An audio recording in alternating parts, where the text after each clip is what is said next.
sejam bem-vindas. Esse é o quadro de Papo com Nutri, um conteúdo para simplificar a nutrição materno-infantil, produzido para mães, futuras mamães, crianças e adolescentes.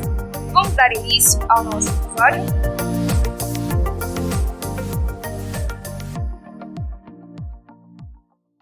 Nosso papo de hoje será com a Nutri Mariana Ribeiro. Mariana pode ficar à vontade para se apresentar e nos agregar muito conhecimento. Olá, boa noite pessoal. Meu nome é Mariana, eu sou nutricionista. Em primeiro lugar, eu gostaria de agradecer pelo convite de estar participando e dar parabéns pela iniciativa de estar fazendo esse quadro. Me apresentando um pouquinho, eu sou formada pela Universidade Federal do Espírito Santo, eu me formei no ano de 2019, no campus aqui de Alegre. E durante o desenvolvimento da faculdade, eu sempre enxerguei a nutrição muito além do que apenas calorias. A gente vê que a nutrição, principalmente a nutrição da moda, hoje em dia as pessoas têm muita preocupação mesmo com caloria. E quem estuda nutrição, nós estudantes, nós profissionais, a gente sabe que a nutrição ela é muito mais que apenas caloria. E foi aí dentro desse sentido que, quando eu cursava nutrição, eu comecei a desenvolver um projeto na clínica escola, no atendimento das gestantes, e aí eu me encantei por esse universo, dessa formação da vida, onde que a nutrição é a base de tudo, Todo o processo ali da embriogênese, da gestação, da nutrição materna, ela envolve os micronutrientes. Então, a partir daí, assim que eu me formei, eu falei, é isso que eu quero fazer, E aí eu me especializei em nutrição materno-infantil. No momento eu atuo no SUS, Eu estou fazendo uma segunda especialização na atenção primária. Então, eu tenho muito contato, principalmente com gestante e com crianças nessa minha atuação. Muito bem, Mariana. E quem que é a Mariana? Pessoa Mariana. A Mariana... A Mariana Pessoa é uma pessoa comunicativa, Eu gosto muito de conversar, gosto muito de ter esse contato com os meus pacientes, gosto muito daquilo que eu faço, Sou uma pessoa um pouquinho agitada, um pouquinho tímida, Então, estar falando com vocês aqui hoje é um desafio também muito grande para mim. Embora eu goste muito de conversar, eu acho que é um desafio para todo profissional, Essa a nova forma em que o nosso serviço é posto hoje, nas redes sociais. Então, isso para mim é algo muito, muito novo e muito desafiador. Por eu ser um pouquinho tímida, apesar de eu gostar muito de conversar. É verdade. Mariana, e agora para a gente começar de verdade, nada mais justo do que a gente começar te perguntando o que é a área da saúde materno-infantil. Então, vamos lá. Como o próprio nome já diz, a nutrição materno-infantil é uma área, é um nicho da nutrição, onde a gente vai estudar especificamente esse grupo, e prestar assistência nutricional. Uma curiosidade que a gente tem em relação ao grupo materno-infantil é que quando a gente olha esse nome, nutrição materno-infantil, a gente remete ao nome mãe, e infantil a criança. Mas, na verdade, a nutrição materno-infantil, ela vai abranger desde essa mulher que está tentando engravidar, que a gente chama de tentante, até os adolescentes. Então, dentro dessa gama de variedade de público que a gente vai atender, a gente tem a gestante, a gente tem a lactante, a gente tem um bebê recém-nascido, a gente tem um bebê que vai iniciar uma introdução alimentar, a gente tem crianças maiores, que a gente tem vários desafios ali, o pré-escolar, o escolar, e a gente tem o adolescente. Então, é uma área muito extensa e que às vezes as pessoas não têm conhecimento, principalmente quando a gente fala da questão das tentantes, A gente fica muito mãe, gestante, às vezes criança, mas a gente tem vários outros grupos ali dentro, do materno-infantil que eles podem ser trabalhados. Realmente, tem muita gente que não conhece, quando a gente fala esse termo materno-infantil, muita gente pensa diretamente no que você falou, mãe, filho, e não sabe o nicho todo que abrange, E eu gostaria de te perguntar também, o que o nutricionista materno-infantil faz? Então, o nutricionista materno-infantil, ele é o profissional responsável por justamente identificar, possíveis carências nutricionais, realizar a avaliação nutricional de cada grupo que a gente citou. Se é uma tentante, a gente vai investigar se tem uma carência nutricional, que se está com excesso de peso, com uma obesidade, tratar, né, melhorar aquele estado nutricional, melhorar nesse perfil de nutrientes, nessas reservas de nutrientes, programar uma gestação. Se é uma gestante, a gente vai controlar esse ganho de peso, a gente vai tentar fornecer ao máximo os nutrientes que essa gestante precisa, né, para a formação desse neném.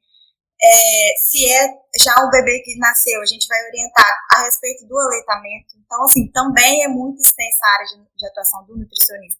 E depende muito do grupo a ser trabalhado, né? Nós podemos orientar quanto à amamentação, nós podemos orientar quanto à introdução alimentar, podemos prestar essa assistência nutricional, né? Trabalhar a educação nutricional com essas crianças, com esses adolescentes. Então, assim, realmente a gente tem uma infinita, né? Um leque infinito de possibilidades dentro da nutrição materno-infantil. Mas, de forma geral, o nosso objetivo principal é garantir, né, que em qualquer fase que esse indivíduo esteja, ele receba todos os nutrientes necessários, né, para a gente ter um desfecho positivo, seja nessa gestação, né, uma gestação de sucesso, que essa tentante tenha um positivo, que essa gestante tenha uma gestação saudável sem desfechos negativos, que essa criança cresça saudável, receba todos os nutrientes que ela precisa. E isso tudo a gente faz, né, através da nutrição. Puxando esse gancho aí que você falou, né, que muitas mulheres buscam o positivo, como que a alimentação, ela influencia na fertilidade da mulher? Então, vamos lá, né? A alimentação, ela pode influenciar tanto de forma negativa, quanto de forma positiva, né? Não só na questão da fertilidade, mas em todo o processo que acontece no nosso corpo. Quando a gente tem uma alimentação, né, balanceada, uma alimentação limpa, quando eu falo uma alimentação limpa, é uma alimentação livre, né, de produtos químicos, uma alimentação livre desse excesso de açúcar, dessa gama de produtos químicos que a gente tem hoje, que a gente está exposto.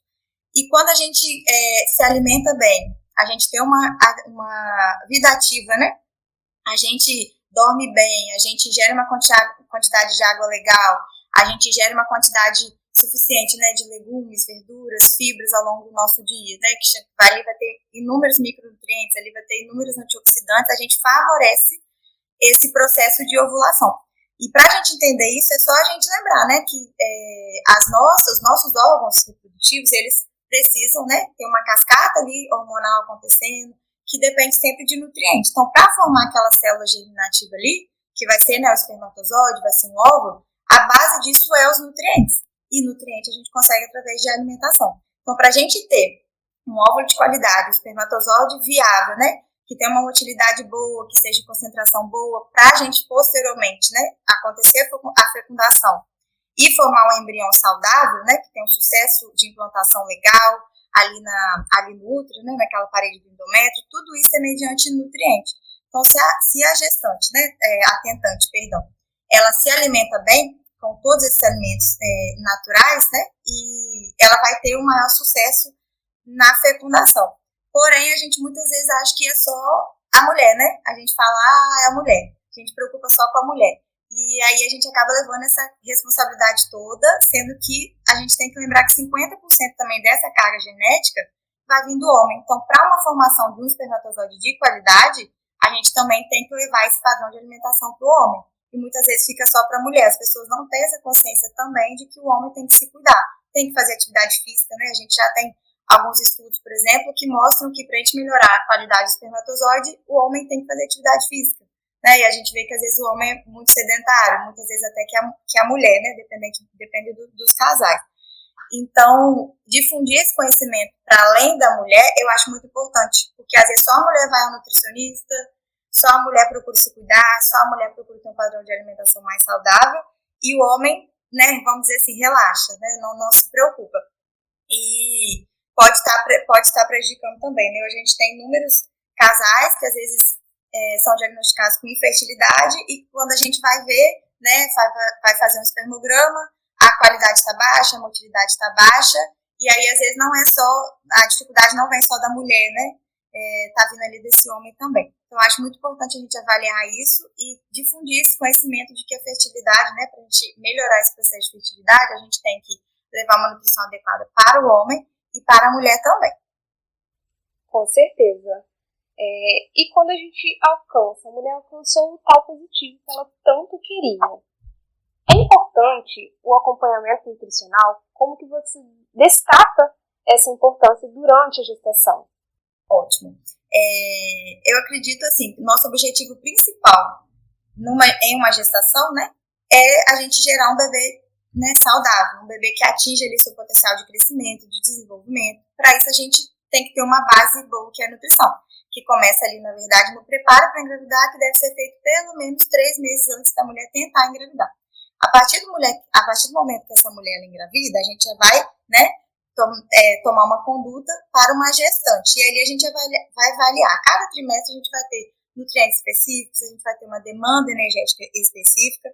E o nosso objetivo é justamente fornecer todos os nutrientes que esse bebê precisa, garantir um ganho de peso adequado. A gente sabe que fisiologicamente a gestação ela proporciona várias alterações ali, né? Alterações glicêmicas, alterações na pressão arterial. Quando a gente não cuida dessa alimentação, né, principalmente quando essa gestante ela exagera muito nessa alimentação, ela não tem um controle alimentar e consome aqueles alimentos, né, uma concentração muito grande de carboidrato, de açúcares, né, de produtos industrializados, a gente tem uma probabilidade dessa pressão, né, se elevar, a gente tem uma probabilidade maior desse ganho de peso. Com o ganho de peso a gente vem com uma resistência insulínica maior, a gente vem com uma elevação da pressão arterial maior, e isso pode, né, levar a desfechos negativos, né? A gente pode ter um parto prematuro, a gente pode ter uma gestante que vai desenvolver uma diabetes gestacional, né, que é algo muito comum, e aí esse bebê pode nascer grande demais, né, para a idade gestacional e trazer, assim, uma gama de prejuízos.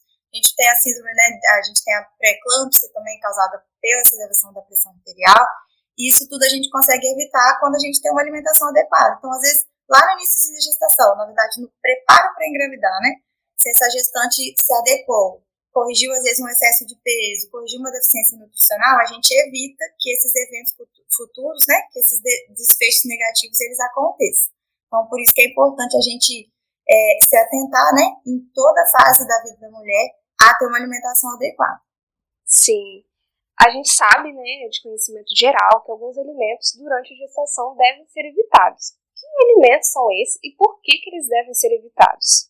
Bom, os alimentos que a gente realmente contraindica na gestação são aqueles, né, ricos em cafeína, né, café, refrigerantes, né, chocolates com concentração muito grande de cafeína, justamente por essa cafeína ela não ser metabolizada por esse feto, né, a gente sabe que a cafeína ela vai passar nessa barreira placentária e ela não é metabolizada por esse bebê. E isso pode levar a um parto prematuro, a um bebê que não ganha peso suficiente, né?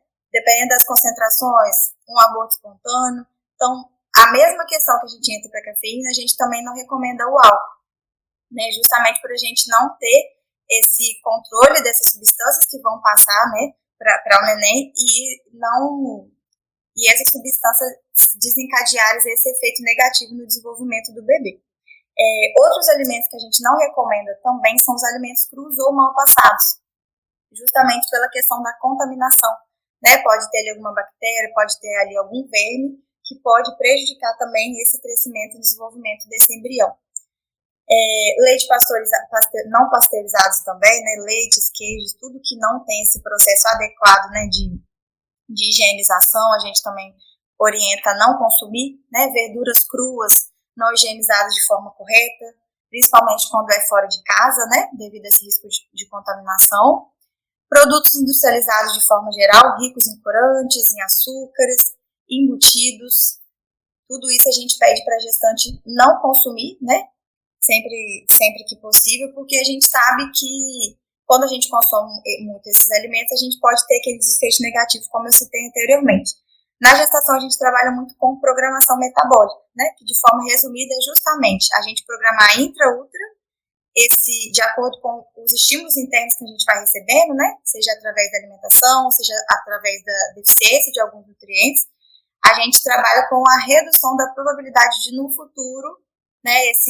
O neto, do caso até a geração, né, as próximas gerações, o neto dos nossos filhos ter uma menor probabilidade de ter uma diabetes, de ter uma hipertensão. Não significa que vá ter, né? Se a gestante consumir refrigerante, nada de terrorismo nutricional. Se a gestante consumir refrigerante, o neto vai ser diabético. Não é isso. mas de acordo com todos os estudos, né, com as proporções que têm aumentado cada vez mais, né, da incidência dessas doenças e do padrão de vida que a gente tem hoje, né, de alimentação, a gente trabalha com essa programação, que é justamente reduzir essa incidência para que no futuro a gente tenha menos indivíduos com comorbidades. Então é muito importante que a alimentação da gestante seja o mais limpa possível mesmo, desses alimentos citados. E você acha que em algum trimestre gestacional a gente tem que tomar mais atenção? Ou como gestante, tipo, no primeiro trimestre, estou descobrindo ainda a gestação, tem mais essa liberdade de comer o que quer, e depois, porque a gente sabe, né, que as mulheres elas vão tendo alguns gostos diferentes durante a gestação. Então, você acha que tem alguma fase dessa específica que a gente tem que evitar os alimentos, que a gente, como gestante, ou uma gestante, ela tem vontade por outros alimentos que, na verdade, deveriam ser evitados? Como que você explicaria isso? Eu acredito assim, como um todo, toda fase gestacional a gente tem que ter atenção com a alimentação, né? O início da gestação a gente tem mais esse cuidado com a qualidade da alimentação, porque a gente recomenda até que a gestante não ganhe peso, né? É comum não ganhar peso e até perder um certo quantitativo de peso, porque a gestante tem enjoo, né? Tem náuseas, enfim, algumas ganham peso demais. Então, em relação a quantitativo, né, de alimentação, eu me preocupo muito com o primeiro trimestre, porque se a gestante é uma gestante, por exemplo, que tem um sobrepeso, ou que já é obesa, e que ela não controla, ela sente muita fome devido às alterações hormonais do primeiro trimestre, tem gestante que não sente nada, né? Tem gestante que perde peso porque tem enjoo, tem gestante que sente muita fome. E aí ela já come tudo que deveria ter comido na gestação inteira só no primeiro trimestre. O que acontece? Segundo trimestre a gente aumenta essa, né, propensão de ter uma diabetes gestacional, por exemplo, e você tem que controlar muito mais. Então, nesse sentido, eu acho que se você passa um primeiro trimestre gestacional cuidando da qualidade da sua alimentação e controlando essa ingestão energética, por exemplo, quando chega no segundo e no terceiro, a gente consegue promover um ganho de peso dentro daquele estabelecido. Agora, se ao contrário, a gente tem que controlar muito mais, eu acho que a gestante tem dificuldades. Não sei se é isso que você quis dizer com a sua pergunta, né? Sim, mas em termos de alimentação, eu fico muito preocupado com isso. Até converso muito com as minhas gestantes, né? Sempre explico isso. Vamos controlar o ganho de peso agora, o primeiro trimestre, que como o neném está se desenvolvendo, né? O embrião está se desenvolvendo, tá desenvolvendo as suas estruturas ali, formando os óvulos, a gente não se preocupa tanto com ganho de peso, né? A gente preocupa muito com o nutriente ali oferecido. A partir do segundo trimestre, aí o neném começa a ganhar peso, principalmente no final do terceiro trimestre, a gente sabe que ele vai terminar ali de se desenvolver. Então, a gestante tende a ganhar mais peso, é o esperado que ganhe mais peso. Então, se ganha peso muito no primeiro trimestre, a gente fica com mais receio. Aí você tem que controlar mais. Se tem vontade de comer um doce, né, um bolo, se você já ganhou 5 quilos lá no primeiro trimestre, a gente não vai ficar deixando comer, vamos dizer assim.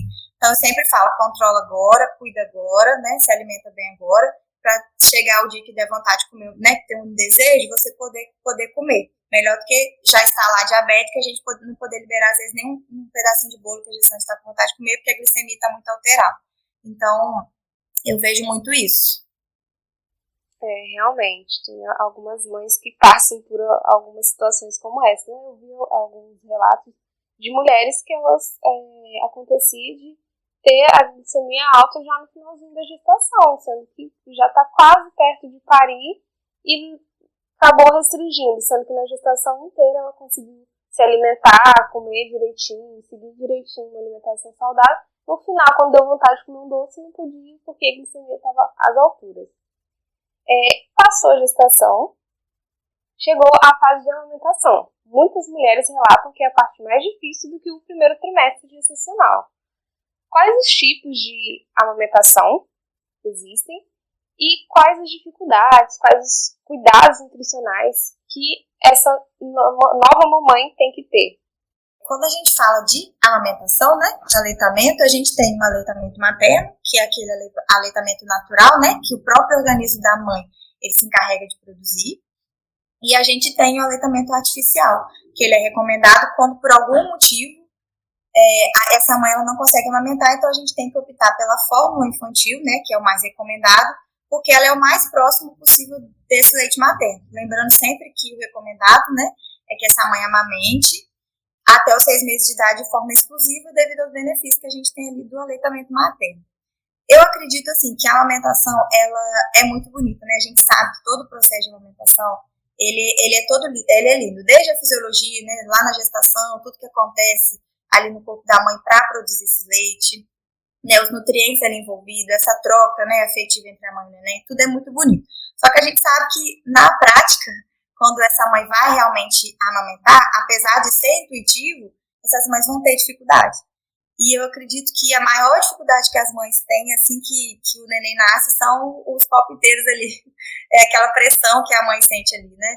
Porque ela se prepara às vezes, e quando chega ali é aquela tensão, é aquele estresse, e a gente sabe que isso vai bloquear essa produção de leite. Então essa mãe muitas vezes quer amamentar, mas ela não consegue, porque justamente é todo mundo ali, aquela pressão, esse leite não é suficiente. Esse neném tá ganhando peso, não tá saindo leite aí, esse leite tá fraco, esse leite tá aguado. A gente sabe que tem esses mitos, né, que o pessoal fica ali no ouvido da mãe. Então isso gera uma tensão muito grande, e aí aquele estresse aumenta, a gente bloqueia aquele hormônio ali que vai estar produzindo leite. Então acho que ainda isso é uma das principais dificuldades, né? E daí a gente vê naquele outros intercorrências que pode acontecer, né? Que às vezes a mama fica cheia demais, às vezes o leite demora um pouquinho para descer, às vezes o seio da mãe vai rachar, né? O mamilo ali vai rachar e vai dificultar essa amamentação. A gente tem os tipos diferentes ali de mamilo, né? Plano, invertido, que também gera uma certa dificuldade. Então eu acho assim, para a gente prevenir que isso aconteça, a mãe tem que estar muito preparada, não só fisiologicamente, mas emocionalmente.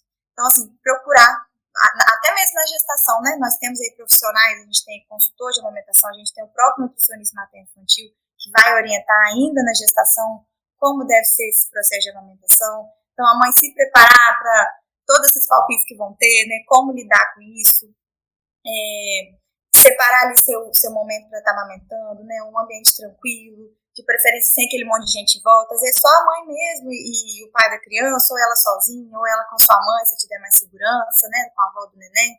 Então, assim, um ambiente tranquilo, procurar ali qual a posição de amamentar é mais confortável para ela, para o neném, né, garantir que essa pega esteja correta para evitar essas rachaduras, para evitar que o neném sugue de forma adequada, né, estimule essa produção de leite. Então, acho que isso dá muita segurança para a mãe. Então, estar preparada, né, conhecer sobre o aleitamento, conhecer sobre essas técnicas, eu acho que dá uma segurança muito grande para a mãe. Por isso, assim, eu sempre que possível oriento as minhas gestantes a estarem voltando para a consulta no último trimestre, né? A gente conversando sobre esse aleitamento, sobre a importância de estar, né, oferecendo esse aleitamento materno para o neném. Ô Mariana, agora em relação à rede de apoio, você acredita que as nutrizes que possuem uma rede de apoio, elas conseguem alcançar esse aleitamento de forma maior sucesso, assim, em relação às nutrizes que não possuem uma rede de apoio? Com certeza. Isso é fundamental. Inclusive, no meu TCC eu trabalhei com essa questão de aleitamento materno, né? E as mães relataram muito isso. Como foi importante para ela a questão da rede de apoio, né? Principalmente do marido, né? Dos familiares, dos pais. E da mesma forma que elas relatavam que tinham essa rede de apoio, elas também relatavam as críticas. Na verdade, a gente investigou na época o aleitamento materno prolongado, né, continuado, que é aquele além dos 6 meses, porque aí já entra outros critérios ali envolvidos, né, a questão a criança às vezes está grande demais, a crítica das pessoas. Então a gente estudou isso tudo, e um dos fatores que a gente colocou ali que foi determinante, foi realmente essa rede de apoio para as mães continuarem esse processo de amamentação após os 6 meses. Então faz toda a diferença mesmo, até mesmo por essa questão de segurança, né, a mãe tem apoio, tem segurança, se sente à vontade, né, se sente abraçada ali, porque a gente sabe, como eu comentei, que a amamentação ela não é fácil, né, ela demanda muito da mãe, e no final, apesar de ter essa rede de apoio, é a mãe e o bebê, né, quem sofre mais, vamos dizer assim, que tem que estar ligada ali o tempo todo é a mãe. Então a rede de apoio faz toda a diferença. Quando se tem essas fissuras nos seios, né, esses machucados, quais são as dicas que você pode passar para essas mamães que estão em aleitamento materno? Porque a gente sabe, né, que tem muitos mitos de colocar casca de mamão, casca de banana, e a gente sabe que não pode. Joia, isso. A gente tem muito essas orientações equivocadas, né? De casca de mamão, casca de não sei o quê, e isso acaba, na verdade, oferecendo maior risco de contaminação, né? Porque ele já tem uma fissura, que é uma abertura, uma porta de entrada para bactérias, né? E aí a gente acaba piorando, às vezes, a situação.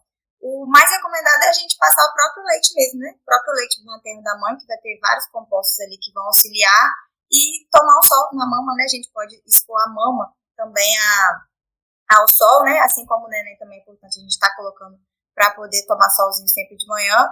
São coisas que ajudam, né? Ao invés de ficar colocando pomada, por exemplo, a gente sabe que tem muitos produtos que eles podem tirar essa oleosidade natural mesmo do seio, então não é recomendado, né?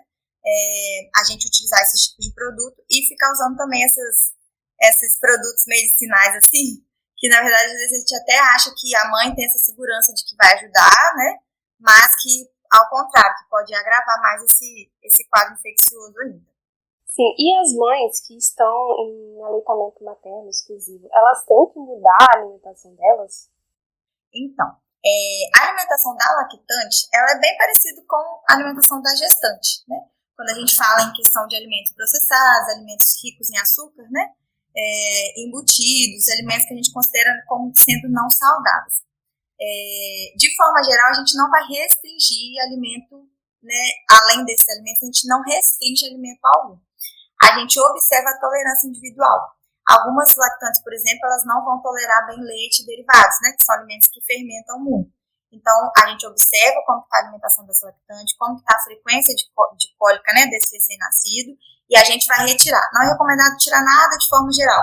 Às vezes a gente ouve falar, por exemplo, do feijão, né? Às vezes é muito vilão, não pode comer feijão, não pode tomar leite, não pode comer isso, não pode comer aquilo, aí a lactante fica toda perdida. Então, a gente tem que observar, é muito individual. Então, observar essa tolerância. Tem alguns alimentos aqueles alimentos que o nosso intestino não consegue digerir, a gente tem que observar. O feijão entra, né? E outras leguminosas também vão entrar. Mas tudo depende da concentração que essa gestante está consumindo, qual a porção que ela consome por dia, né? A gente pode deixar de molho, a gente sabe que tem as técnicas de remolho. O leite derivado a gente também vai retirar de acordo com essa tolerância, né? Todos esses alimentos, né? Cebola, alho, brócolis, a gente não recomenda nada de forma geral. Lactante não pode comer. A gente só vai tirar mesmo fazendo uma avaliação individual, avaliar a frequência da cólica desse bebê, a frequência com que a mãe come, né, esses alimentos e qual é a quantidade, para daí a gente poder ter uma conduta em relação a esses alimentos, tá? Agora, cafeína, né, álcool, refrigerante, né, açúcar, esses alimentos a gente já não recomenda mesmo. E a gente tem que ter muita atenção também à densidade energética dessa dieta da mãe, porque a gente sabe que na lactação a gente tem uma demanda energética muito grande, porque para produzir leite, principalmente se a mãe está em aleitamento materno exclusivo, ela precisa de uma quantidade de energia muito grande. E aí que está o perigo, porque tem lactante que tem aquela fome descontrolada. Então, acaba consumindo alimentos com densidade energética muito, muito grande, né? Principalmente muita massa, muito açúcar. Isso contribui, né? Além de contribuir para essa gestante ganhar bastante, essa lactante ganhar peso, né? Reter esse peso, na verdade, também que ganhou na gestação, são alimentos que não são saudáveis, né? Porque alimentos que geralmente ricos em açúcar são esses industrializados, que vão ter um monte de conservante, aditivo químico. E aí a gente tem que ter bastante cuidado para estar oferecendo para a mãe, né? Uma alimentação saudável, com alimentos, né, adequados para ela naquela fase da gestação, que forneçam para ela aqueles nutrientes, principalmente que foram perdidos durante a gestação, porque a mãe tem que repor aqueles estoques, né, que ela utilizou durante a gestação, e tem que ter um aporte de energia adequado, mas energia vindo de calorias boas, né, e não calorias vazias. E mãe é mãe, né, Mariana? Relembrando, né, a nossa homenagem no Dia das Mães, as nossas mães são a nossa primeira fonte de amor, nossa primeira fonte de alimento, independente da forma que ela fornece esse alimento, né? Seja um aleitamento exclusivo, seja um aleitamento artificial. E muitas mães que introduzem o aleitamento artificial também iniciam a introdução alimentar precoce. Como que a introdução ela deve ser iniciada? Bom, a introdução alimentar ela deve ser iniciada assim que o bebê está preparado, né? A recomendação que a gente tem é que essa introdução alimentar ela aconteça aos 6 meses. Por quê? É aos 6 meses que esse bebê ele vai estar pronto fisiologicamente para estar recebendo esse alimento, né? O bebê, nos primeiros meses de vida, ele não tem uma função renal, né, 100%, ele ainda está desenvolvendo, os órgãos eles estão terminando de se desenvolver. Sistema digestivo, né, ainda falta algumas enzimas ali, elas não estão atuando 100% para digerir determinados alimentos. Sistema imune, ele é mais ineficiente, vamos dizer assim, né, porque o sistema imune também está em formação, então o neném está aprendendo ali, os seus órgãos estão em desenvolvimento. Por isso que a gente tem esse marco de 6 meses, que é onde o leite materno ele não consegue suprir mais 100%, né, igual ele supria antes.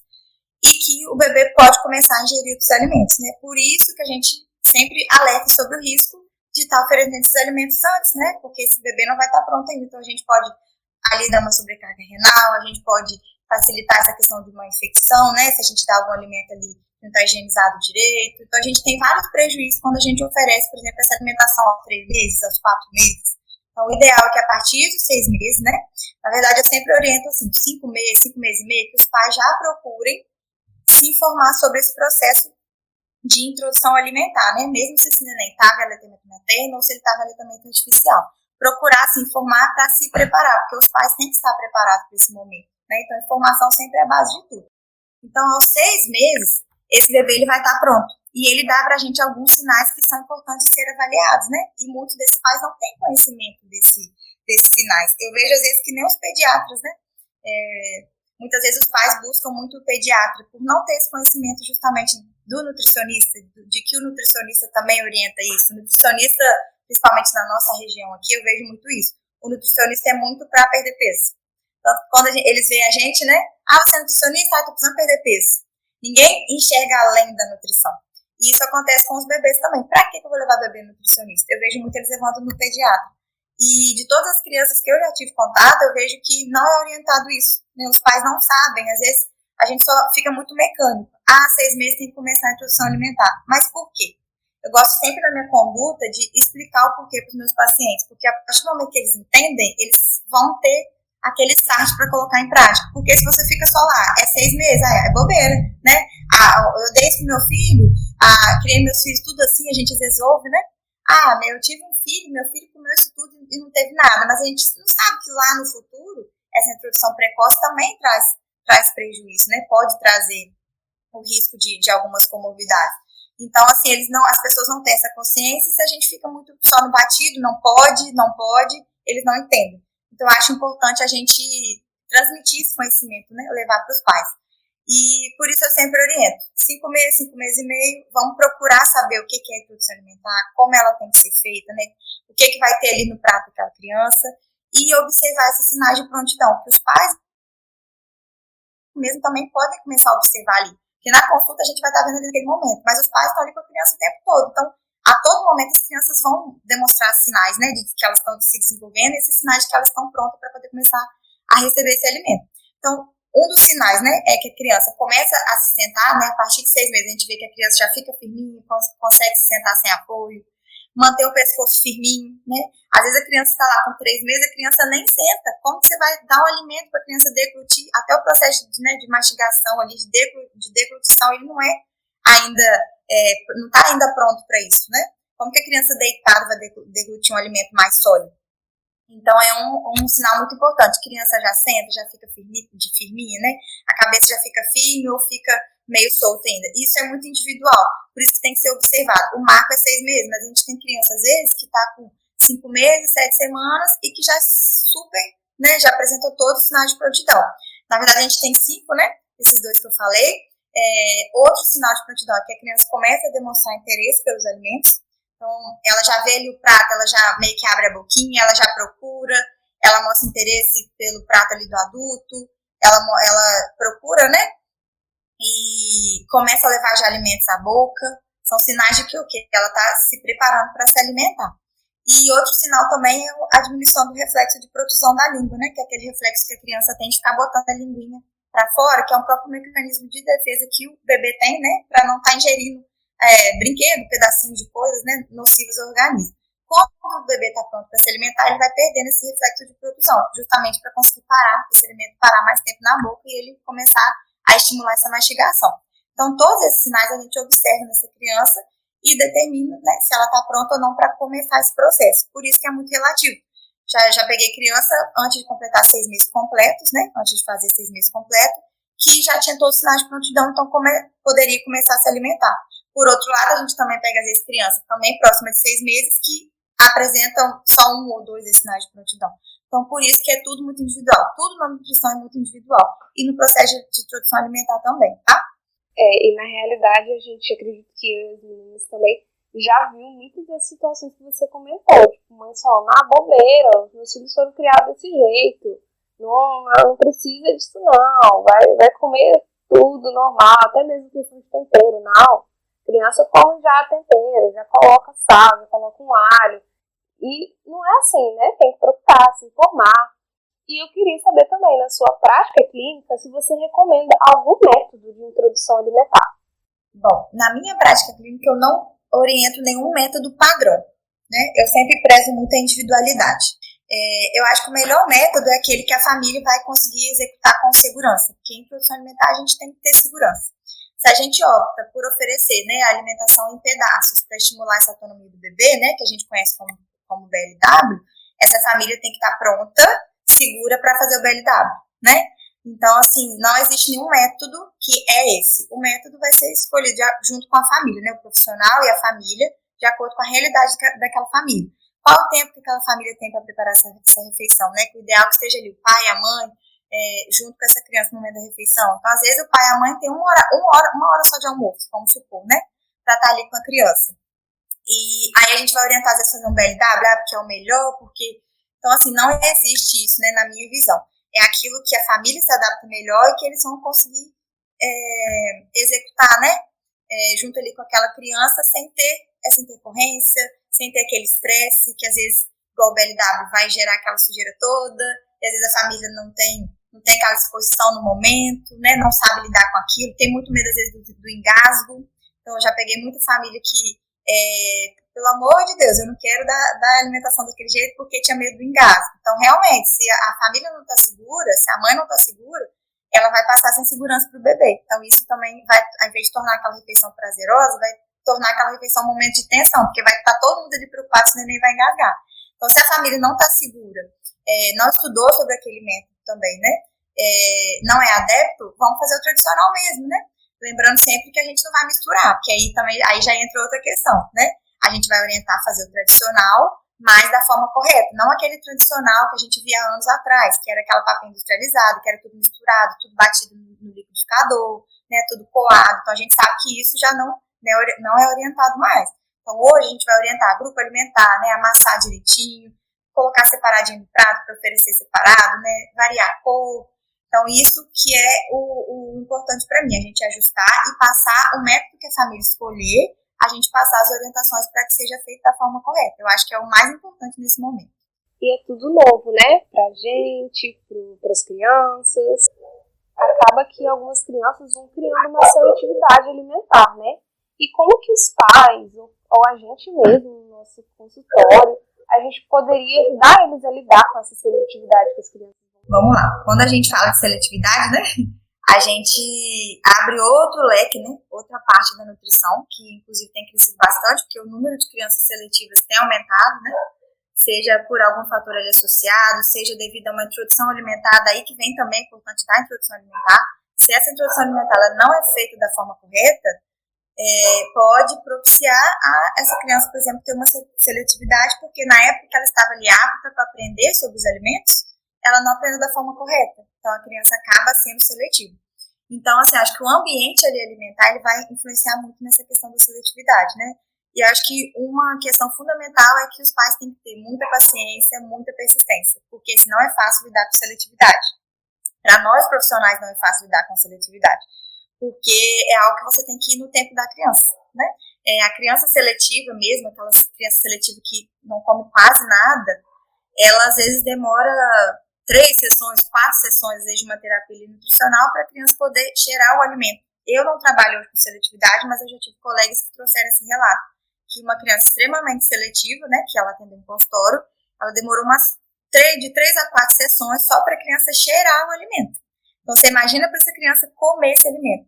E a gente sabe que tem um monte de coisa envolvida. Pode ser a textura, pode ser a cor, pode ser o cheiro, né? Cada criança, ela vai... Isso é desenvolvido neles de uma forma muito aguçada, vamos dizer assim, né? Eles sentem tudo muito, diferente às vezes da gente. Então, às vezes, pra gente, aquele cheiro é algo que é tolerável. Pra eles, não. Aquele cheiro é muito forte, desperta aquela agitação nele, eles não gostam de comer. Isso vale para todas essas características do alimento. Então, assim, paciência, persistência, criar um ambiente alimentar calmo, tentar se alimentar junto, né? Colocar a família toda junta. Eu gosto sempre de estimular você estar conversando com essa criança, mostrar o prato, porque às vezes é tão corrido a hora do almoço que a gente só fica, come, né? Come, tem que estar aqui no prato, come. conversa com a criança, o que é isso aqui? Isso aqui é um brócolis, isso aqui é uma couve-flor, isso aqui é um arroz, isso aqui é um feijão. Mostra o cardápio do dia ali, né? Mostra, aponta pro prato, mostra com a criança, senta junto, come, né? Sem aquele ambiente de pressão, sem atenção. Por isso que eu falo que tem que ser paciência e persistência. Porque às vezes você vai montar aquele prato ali e a criança não vai comer nada. Então colocar também um pouquinho de comida, porque às vezes coloca aquele prato cheio e a criança às vezes, principalmente criança seletiva, né? Você vai colocar aquilo ali que a criança come e vai tentar inserir outros alimentos o mais próximo possível daquele alimento que a criança come. Se a criança come só batata frita, né, industrializada, por exemplo, de pacote, você vai começar a colocar uma batata normal ali dentro daquele pacote e fritar junto com a batata, né, frita ali, para poder ver se essa criança experimenta. Se a criança come só um purê, só aceita a consistência de purê, você vai fazer um purê de outro tipo de batata, um purê de inhame, né, um purê e colocar uma cenoura. Então, tentar aproximar essa criança de outros alimentos parecidos com os alimentos que ela já aceita. Sempre numa porçãozinha menor, né, e conversar muito com essa criança, comer junto para estimular essa criança a estar se alimentando ali naquele momento. Evitar o máximo que possível também, né, de distrações, tela, televisão, que isso também tira o foco ali da alimentação. Então, às vezes, a criança nem presta atenção, né, no que está comendo, porque está ali na tela. Então, isso também é um fator que atrapalha bastante. E procurar ajuda profissional, né?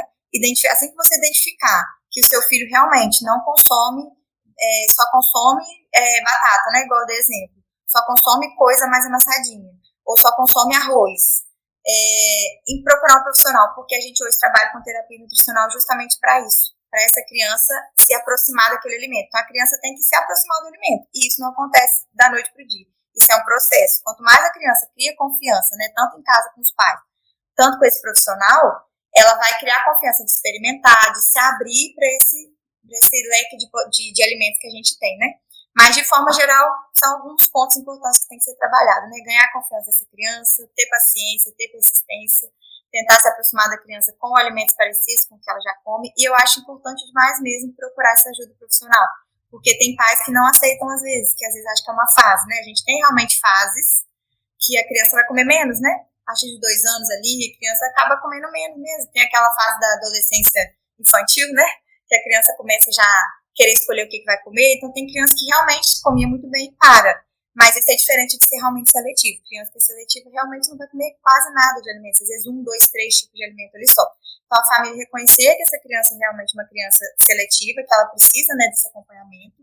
Procurar a ajuda do profissional para ele poder estar traçando, né, qual a estratégia melhor para aquela família, para aquela criança, e realizar essa terapia nutricional. Porque, assim, é a chave. Terapia nutricional e educação nutricional para essa criança voltar, né, a se alimentar melhor. Conhecer novamente, vamos dizer, esses alimentos, né, que muitas vezes não foi nem ofertado, daí que está a importância da introdução alimentar. Uma das causas da seletividade a falha vem ali da introdução alimentar. Então, às vezes, a criança vai ter que aprender a comer de novo. Então, é como se fosse uma introdução alimentar. É muito importante, então, a gente observar esses pontos. Com certeza. E essas falhas que acabam acontecendo ali no início é um trauma que a criança vai carregar pro resto da vida. Porque eu sou um exemplo de não ser uma seletividade assim em níveis extremos, mas eu tenho muitos problemas com textura de alimentos, de alguns alimentos. Eu não gosto mesmo. Pode estar... Se modificar a textura, talvez eu como, mas dependendo do alimento, a textura que eu conheci ele, eu não consigo comer. Eu fico catando no meio da comida. Então, eu falo por mim, é um trauma que você carrega. Sim, e daí a importância também da gente evoluir textura, né? Se a gente opta por oferecer pelo método tradicional, que é a comida amassada, os pais têm que ter consciência, né? E a gente orientar também, por isso que é importante fazer acompanhamento, porque às vezes o paciente vai lá há 6 meses, né? A criança fez 6 meses. Deu o cardápio, começou a introdução alimentar, eles não voltam mais para acompanhamento. E com 8 meses a gente já sabe que tem que evoluir a textura. Até chegar 1 ano, tá na consciência da família. Justamente um dos fatores é esse, para a criança se adaptar, né? A criança vai desenvolvendo mastigação, vai desenvolvendo outras habilidades, que é importante também a evolução da textura acompanhar. E eu já peguei família de não acontecer isso. A criança tá lá com 1 ano, 2 anos comendo comida amassada. Então, assim, olha realmente o trauma que isso vai trazer para aquela criança. A criança vai crescer comendo só coisas, às vezes, amassadas. Então, se for ofertado alguma coisa, um grão, né, uma coisa em outra consistência, a criança, às vezes, não aceita. Então, deixar claro isso para a família, que conforme a criança cresce, a gente tem que evoluir também, não ficar só na comida amassada. Verdade. E cada fase tem o seu desafio, né? quando a gente chega na adolescência, os adolescentes acabam buscando praticidade, querem comidas fáceis, fast food, e abandonam tipo, as refeições, comem quando querem, a hora que dá. Quais são esses desafios? Como que a gente lida com esses desafios? Como que a gente poderia ajudar essas mães que passam por essa fase, né? Adolescente é um público bem complicado para trabalhar, né? Por quê? Eu acredito que a maior dificuldade que a gente tem com o adolescente é justamente essa resistência que eles têm, né, de aceitar o que é falado, né, pela fase que caracteriza a adolescência e a autonomia alimentar que eles já têm. Eles têm um padrão de alimentação, eles têm autonomia de escolher o que quer comer e geralmente o ambiente que eles estão inseridos, o ambiente alimentar, é um ambiente favorável, né, para alimentos mais palatáveis, que são os fast foods, né? Alimentos ricos em gordura, alimentos ricos em açúcar, refrigerante. Então, assim, eles não têm acaba sendo questão também de socialização, né? O adolescente vai sair, vai para uma lanchonete, você não vai pedir uma salada, né? Você vai pedir um lanche, porque seus amigos vão todos ali estar comendo um lanche. E aí junta outros fatores também, questão de tempo. O adolescente sempre está com aquela vida corrida, não tem horário para nada, né? De manhã, às vezes, omitem o café da manhã, porque quer dormir mais um pouquinho, quem estuda cedo, né? Às vezes prefere dormir mais um pouquinho do que, às vezes, parar para tomar um café da manhã, principalmente o café da manhã nutritivo. Quando toma um café da manhã, às vezes ainda come cereal, né? Que é riquíssimo em açúcar. Porque é o que a indústria coloca ali como sendo o café da manhã, né? Que às vezes você vê em filme. Então, a gente tem muito isso, influência de rede social. A gente tem essa questão da rede de convívio, né? Dos amigos, que você vai sair, você vai para uma lanchonete, você vai tomar um refrigerante. A questão das redes sociais, do acesso, né? A telas, o tempo todo ali no celular, até mesmo para comer. Então, ele tá nem mastigando direito, né? Tá só no telefone, tá comendo ali. Favorece também ao excesso alimentar, porque você não tá nem mastigando direito. Você vai comendo, você tá ingerindo uma quantidade de caloria muito grande. Então, acho que são, assim, os desafios principais, e principalmente essa resistência. Porque se você falar para um adolescente comer uma salada, ele não vai, se ele não gostar mesmo, ele vai falar assim, não gosto disso, né? Eu gosto mesmo de fazer um lanche. Então, assim, trabalhar a educação nutricional na linguagem deles, né? Procurar uma forma, assim, de se aproximar do adolescente. Todo público que você trabalhar, a gente tem que ajustar a nossa fala. Então, o que o adolescente gosta, né? Quais são os lanches que o adolescente mais gosta? Propor, por exemplo, estratégia nutricional. Assim, ele gosta muito de milkshake. Vamos fazer um smoothie de banana, né? Com cacau, que vai ficar uma preparação gostosa. Então, você dá esse alternativo mais saudável, né? E vender essa ideia para eles, né? Na linguagem deles. A gente fazer eles entenderem o porquê, né? E que não tem que abrir mão. Porque se a gente restringe, acho que tudo que é muito restritivo, se você coloca para um adolescente que ele não pode comer, ele às vezes nem volta você mais, né? Então, é tudo assim, vamos reduzir, vamos substituir isso por isso, vamos mostrar para os seus amigos que isso também é saudável, né? Vamos sair, fazer um lanche no final de semana, beleza, mas vamos reduzir esse consumo. Vamos criar o hábito do café da manhã, né? Por que tem que tomar esse café da manhã? Então, acho que, assim, todas essas medidas, né, vão ajudar a gente a se aproximar daquele adolescente e fazer eles entenderem o porquê que é importante eles terem uma nutrição adequada para, no futuro, eles serem um adulto saudável. Eu sempre uso essa abordagem, quando eu pego o paciente, né, nessa faixa de 12 anos, 15 anos, 16 anos, eu falo, no futuro, qual adulto que você quer ser? Você quer um adulto saudável, sem esse monte de medicação, né, porque hoje em dia, quanto mais cedo, mais precocemente a gente está pegando gente tomando hipertensivo, gente tomando remédio para glicose, gente tomando medicação para colesterol. Então, eu sempre puxo eles para reflexão. Eu acho que você trazer o paciente para reflexão é sempre importante, porque você tira a responsabilidade de você. Porque às vezes eles procuram a gente e jogam a responsabilidade em cima da gente. O nutricionista tem que fazer emagrecer, o nutricionista tem que fazer o colesterol baixar, o nutricionista tem que fazer comer melhor, mas não é essa função a gente fazer a pessoa comer melhor, né? A gente vai orientar a pessoa e acompanhar, mas quem faz é a pessoa. Então, tirar essa responsabilidade. Então, eu chamo muita ação para eles. Então, qual o adulto você quer ser no futuro? Você quer ser um adulto saudável, né? Um adulto que não fique dependente de medicação, ou quer ser um adulto que fica o tempo todo no médico, né? Que tem aquela caixinha de remédio. Aí tem uns que ainda respondem, quer ser um adulto saudável. Então, assim, eles refletem o porquê que tem que se alimentar bem. E eu acho isso muito importante mesmo. É verdade, a gente já é jovem, né? Mas a gente faz poucos anos que a gente saiu da adolescência e a gente sabe bem como isso funciona.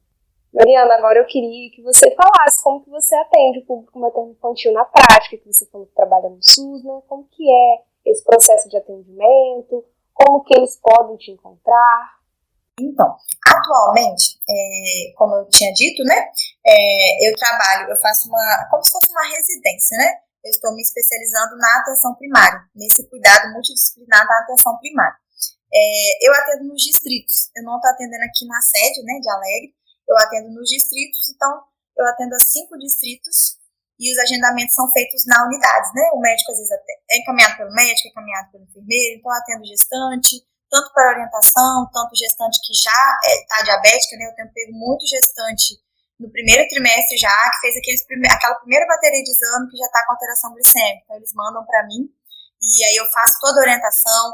Infelizmente, assim, a gente sabe que nesse âmbito do SUS a gente tem muita limitação, né? Eu tenho muita limitação, não tenho às vezes muito material para trabalhar. O público, de forma geral, é um público que não tem às vezes uma condição financeira, né? Muito, muito elevada. Então, às vezes, assim, não dá para você trabalhar com uma suplementação talvez mais personalizada, que a gente sabe às vezes que seria o ideal. Eu atendo gestante que tem dificuldade de aquisição de alimentos, então é um desafio muito grande, porque na cabeça da gente, a gente estuda, você sabe o que é melhor para cada caso, você sabe qual suplemento você pode usar, você sabe qual alimento vai ajudar a controlar a glicemia, mas a pessoa não tem condição de comprar o básico. Então, como que a gente faz? Então, eu sempre trabalho com o mínimo, redução de industrializado, então eu acompanho ali o ganho de peso, por exemplo, dessa gestante. Hoje, para ser mais sincera, eu atendo mais gestante do que criança, né? Criança, bebê, por exemplo, eu quase não estou atendendo justamente porque os pais não têm essa consciência de que tem que levar. Eu acho que até na rede mesmo de atenção primária, eles não têm essa consciência e a demanda também é muito grande. Então, eu atendo muito diabético, muito hipertenso, né? Gestante com diabetes gestacional. Adolescente, eu tenho muito adolescente, né? Principalmente adolescente com obesidade, adolescente com elevação de colesterol, é o que eu mais atendo hoje. Mas, assim, eu sempre procuro fazer dessa forma. Pegar aquilo que o paciente tem e trabalhar com redução de consumo, né, redução de frequência e de quantidade, né, se é uma gestante diabética, eu já peguei muito gestante consumindo suco de pacotinho, por exemplo, que é um alimento extremamente cheio de açúcar, né, é uma porcaria, química, corante, e aí eu converso com elas, peço para reduzir, dou opções ali para colocar no lugar, a gente trabalha aquele planinho, né, trabalho muito qualitativo, né, para a gente poder melhorar a qualidade daquela alimentação, explico o que é açúcar, o que é carboidrato. E aí eu vou fazendo acompanhamento dessas gestantes, né? Elas voltam, peço para vir pelo menos uma vez por semestre, se tiver tudo bem. Se tá com a glicose meio alterada, eu peço para voltar assim 2 vezes pelo menos por semestre, ou peço para acompanhar de 15 dias, depende muito do caso, mas geralmente é assim, tá? E adolescente da mesma forma.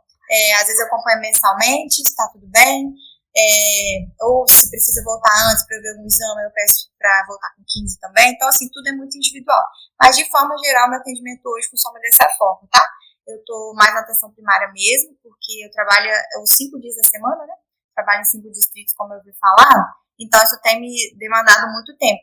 Mas eu consigo atender todo o público, né? Incluindo gestante, tentante também já peguei, né? De ter lá mulheres se preparando para engravidar, mulheres que têm SOP, que têm endometriose, que a gente sabe que a alimentação também vai ter um impacto muito positivo. Então, a gente consegue oferecer também essa orientação.